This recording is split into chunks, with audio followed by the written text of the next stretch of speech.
बिस्मिल्लाहिर्रहमानिर्रहीम। अस्सलाम वालेकुम। आप देख रहे हैं डीडीपी एनालिटिका। कल से जब ये खबर आई कि करीमा बलोच को मार दिया गया है तो उसके बाद से काफ़ी सारी इस पे बहस छिड़ गई, क्यों मारा, किसने मारा। अब कनाडा में उसकी तहकीकात हुई और पुलिस ने कहा कि जनाब कोई ऐसे शवाहिद नहीं हैं जिससे ये कहा जा सके कि इसको किसी ने मारा है। अगर किसी ने नहीं मारा तो फिर वो पानी में क्या खुदकुशी उसने की। ये खुदकुशी वाला किस्सा भी मानने को जहन कबूल नहीं करता। उसकी वजह यह है कि वो अपनी फैमिली के साथ वहाँ पे रह रही थी और फैमिली के साथ कहा जाता है कि वो बिल्कुल खुश व खुर्रम रह रही थी। और अगर वो गई बाहर तो अकेले क्यों गई या किसके कहने पे गई। वो बाहर जाके एक जगह पे टिकट खरीदती है। टिकट खरीद के वो एक स्टीमर में बैठ के, तो कैनेडियन जजीरा है करीब ही जो कि सैर व तफरी के लिए बनाया गया है, वो वहाँ जाती है और उस जजीरे पे झील भी है, उसमें जाके डूब जाती है। अब ये वो चीज़ें हैं जो कि देखने वाली हैं, सोचने वाली हैं, लेकिन कैनेडियन पुलिस ने तो फौरी तौर पे एक फतवा सादर कर दिया कि ये कोई मुजरमाना कार्रवाई ऐसी नहीं हुई जिससे कहा जाए कि इसको मारा गया है और बाहर सूरत तहकीकात हो रही है। अब चीज़ ये है कि एक बात तो ये कि करीमा बलोच रह रही थी डाउनटाउन टोरंटो में, जो कि बड़ा महंगा इलाका है, और फिर अकेली नहीं थी, खुद पढ़ रही थी, खामन साथ था, शायद बच्चे भी हों। इन हालात में इतना पैसा कहाँ से आता है। आप एक एनजीओ के साथ काम कर रही हैं, एनजीओ को रिप्रेजेंट करती हैं, एनजीओ ने ही आपको इंट्रोड्यूस कराया और एनजीओ ने यूनाइटेड नेशन में भी आपको मौका दिया तकरीर का, वहाँ भी आप गईं। अब चीज़ ये है कि इस मसले को अगर आप देखें, मुख्तलिफ चीज़ों का अगर आप जायज़ा लें तो फिर आपको बाज़ शवाहिद ऐसे मिलते हैं जिससे कुछ फ़ैसला करना निस्बतन आसान हो जाता है। अहमद खान मस्ती एक बलोच जो कि अमेरिका में जाके सेटल्ड है और उसने वहाँ पे मुख्तलिफ जगहों पे जाके, जिनेवा में भी, यूरोप में, वो एहतजाज वगैरह में हिस्सा लेता रहा और बलोच आज़ादी वगैरह के लिए वो काफ़ी काम शाम भाग दौड़ करता रहा। और हुसैन हक्कानी उसको बाज़ जगहों पे लेके फिरता रहा। हुसैन हक्कानी ने उससे बाज़ जगहों पे उसको इंट्रोड्यूस भी कराया, उससे बातचीत करवाई, लेकिन वो बिलाखिर इस काम से हट गया। उसकी जो वीडियो इंटरनेट पे मौजूद है जिसमें वो रो रो के कहता है कि ये रॉ ने मुझे इस्तेमाल किया, मुझे पैसे देते थे, फिर उन्होंने मुझे पैसे देने बंद कर दिए और मेरा बेड़ा गर्क कर दिया, और मुझे फिर उन्होंने जब पैसे देने बंद किए तो फिर यूरोप में एक जगह पे किसी के साथ जिनसी ज्यादती का इल्ज़ाम लगवा के उसको फंसवा दिया और ये वहाँ पकड़ा गया। अब जब ये आपके साथ ये हाथ होता है तो फिर लोग बोलना शुरू करते हैं, लेकिन जब तक मुंह को हराम लगी, पैसा मिलता रहता है, ये मज़े लेते रहते हैं।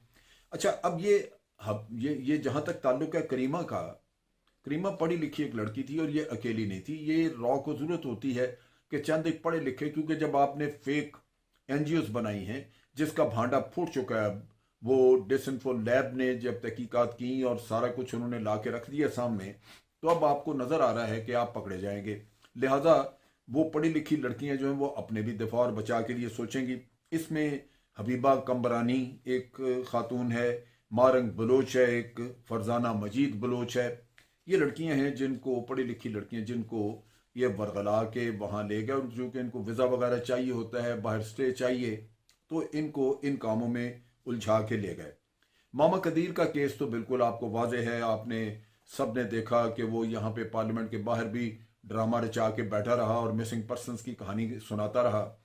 बाद में वो भारत पाया गया, भारत चला गया और उसको भी इन्होंने गालिबन वीज़ा दे के तो मिसिंग पर्सन का एक ह्यूमन राइट्स वाला किस्सा बना के तो कहीं उसको भी इस्तेमाल किया।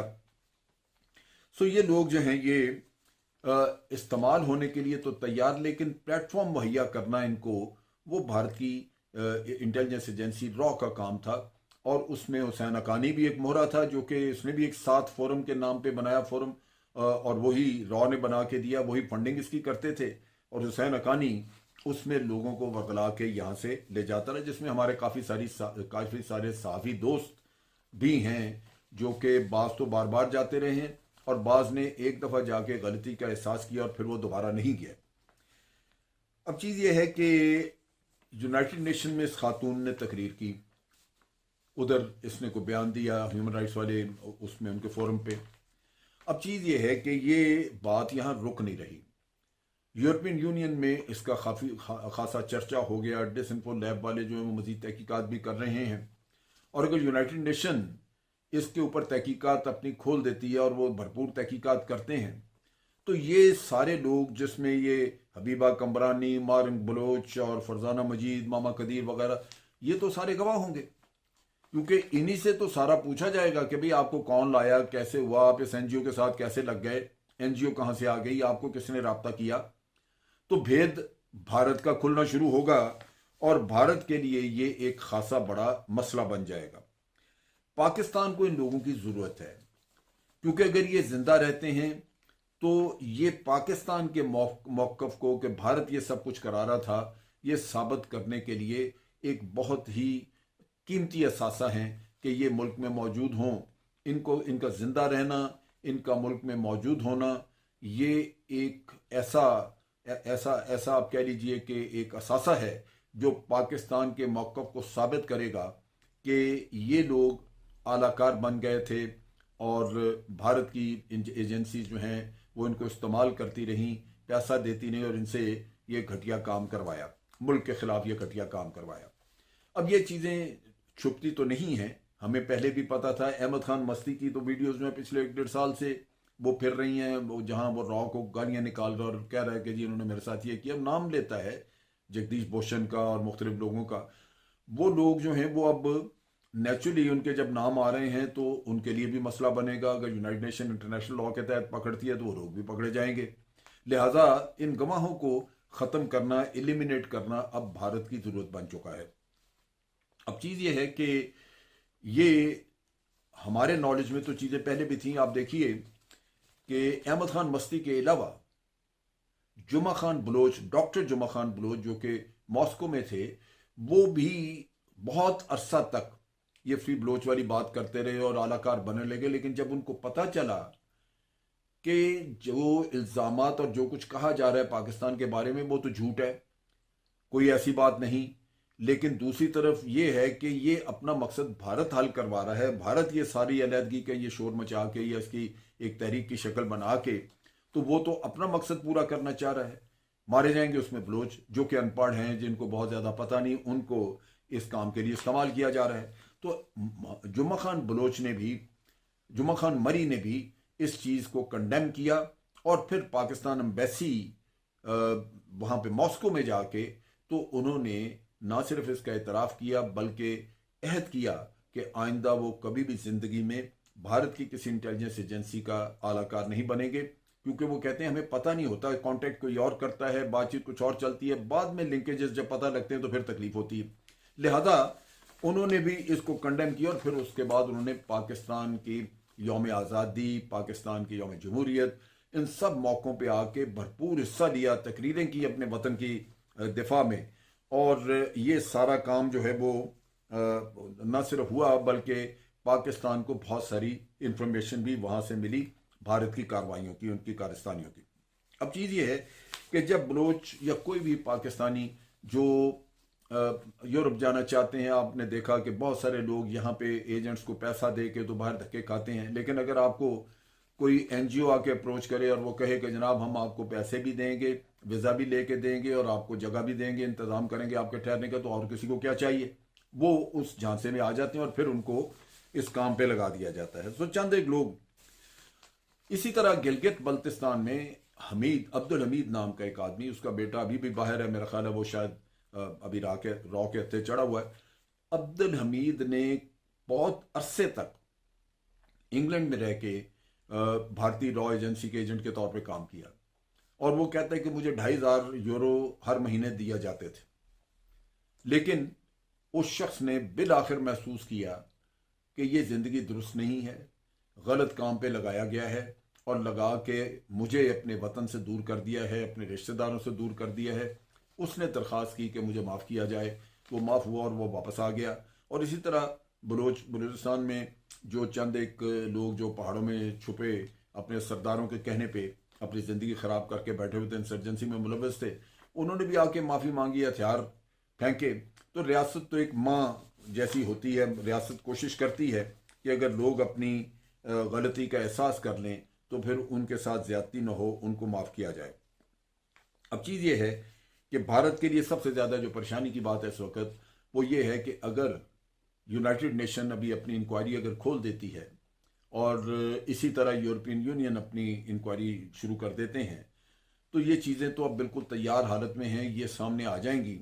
और यही लोग जो कि मुख्तलिफ NGOs को रिप्रेजेंट करते रहे और वो फेक NGO साबित हो चुका, उनको रिप्रेजेंट कर रहे थे मुख्तलिफ वक्तों पर मुख्तलिफ तकरीरों के लिए या मुख्तलिफ अदारों में, तो वो लोग जो हैं वो अपनी जान बचाने के लिए वादा मुआफ़ा बन जाएंगे और वो सारा कुछ बता देंगे। जिल्लत आएगी भारत को। अब भारत इस जिल्लत से बचने के लिए कोशिश करेगा कि इनको इक्का दुक्का ऐसे लोगों को मरवा दिया जाए। मारने का तरीका ऐसा ही होगा जिस तरह अब किया है कि किसी ने जाके उसको लेक में धक्का दे दिया, करीमा बलोच को डूब के मर गई। अब वो डूब के मरे हुए इंसान के ऊपर और किसी भी चीज़ का कोई ऐसा निशान मौजूद नहीं है जिससे ये कहा जा सके कि उसको कोई ज़बरदस्ती हुई, उसको धक्का दे दिया। वरना वो घर बार में बैठती, अपने खामद के साथ जाती, जब तक कि ये कोई खुफिया मिशन के लिए नहीं उसको कोई लेके गया, वो अकेली तो ना जाती, लेकिन गई वहां पे तो उसको धक्का दे के मार दिया। अब ये काम जो है ये वहां पे होगा और ये लोग करेंगे, खासे इस पे मसाइल पैदा होंगे, लेकिन जिंदगियां खतरे में हैं उन लोगों की जो इनसे तावन करते रहे हैं इन 15 सालों में, और वो किसी न किसी NGO वगैरह से मुंसलिक रह के तो इनके इशारों पे चलते रहे हैं। उनको रॉ हर हालत में ख़त्म करेगी, उनको एलिमिनेट कर दिया जाएगा। इन हालात में ये परेशानी हमारे लिए भी है और उनके जो अजीज़ो कारब यहाँ पे हैं उनके लिए भी है। लिहाजा मैं अपनी इस वीडियो के ज़रिए ऐसे तमाम हजरात को जो भी इसमें 10, 15, 20 हैं, उनको मैं ये गुजारिश करूँगा कि खुदारा अपनी ज़िंदगियों का तहफ़्फ़ुज़ करें, अपने मुल्क में वापस आएँ जिस तरह के अब्दुल हमीद गिलगित वापस आए हैं। वापस आएँ, अपने जुर्म का एतराफ़ करें, अपनी गलती का, जुर्म ना सही, अपनी गलती का एतराफ़ करें और एक अहद अपनी कौम के साथ करें कि हम दोबारा आइंदा कभी भी पाकिस्तान के दुश्मनों के आलाकार नहीं बनेंगे। तो आप देखेंगे कि रियासत आपको पनाह देगी, रियासत आपको तहफ़्फ़ुज़ भी देगी, आपके मामलात को देखेगी, आपकी तालीम और आपके काबिलियत के मुताबिक आपको यहाँ पे कोई जॉब वगैरह भी मुहैया करेगी। रियासत तो आपकी रियासत है, उसमें तो कोई ऐसा अंसर नहीं है जो जो जुल्म का अंसर वो नहीं है। हमारे लोग हैं, अगर भटक गए तो इतराफ़ करना एक शर्त है कि आप इतराफ़ करें, अपने गलती को तस्लीम करें और एक अहद करें कि आइंदा हम दोबारा इस तरह का काम नहीं करेंगे। तो मुझे पूरी उम्मीद है कि रियासत आपके लिए पूरी तरह दोनों बाजू खोल के आपको रिसीव करेगी और अपने ही दामन में फिर आपको पनाह देगी, जिससे आपकी ज़िंदगी जराइम से निकल के खुशगवार तरीके से अपनी सरजमीन पे गुजर सके। आज के लिए इतना ही। अफवाज पाकिस्तान जिंदाबाद, पाकिस्तान पाइंदाबाद।